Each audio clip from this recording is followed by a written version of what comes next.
Let's talk about where you are first, the Browns. What's the scoop with the quarterback room right now, Albert? I mean, it sounds like it's still relatively wide open. And part of that is they haven't really gotten a great look at Joe Flacco yet. And that's because essentially, and I think I've used this term with you before, he essentially got a first round bye through the beginning of the competition.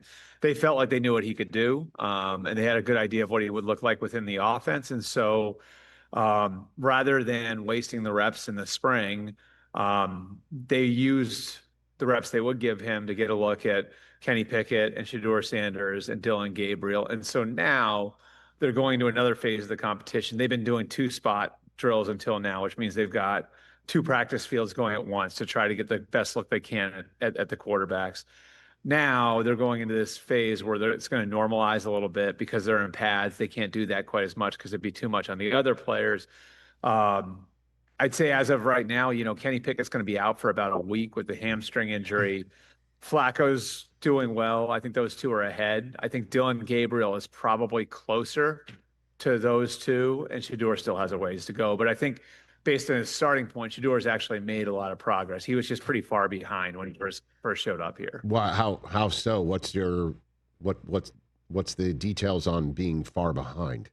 Albert? It's the stuff you heard before the draft, Rich. And look, like I know people didn't like hearing it in March and April, but it was true. Like that there were a lot of teams that were surprised how far behind he was just from a football know-how standpoint, and that he had a long way to go in that department. And that held true when the Browns got him here.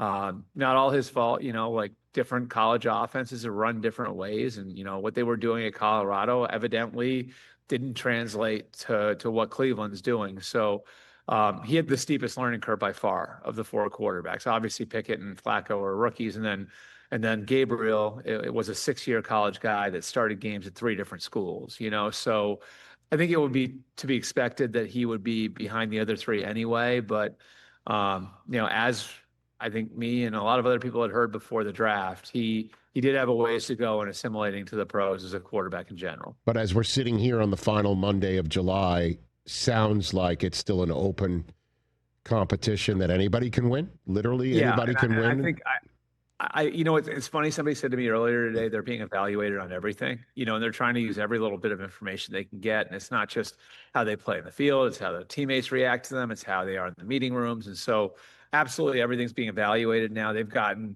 a lot of reps for the quarterbacks in the spring that they have to go on. So I think ideally what they would like to do is they've got joint practices the next 2 weeks. I think it's the Panthers next week and then the Eagles after that.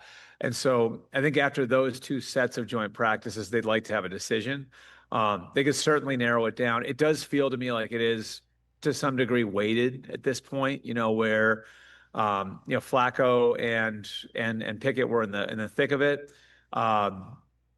Gabriel was getting sparingly, getting some first team reps, and Shedeur wasn't working with the first team at all.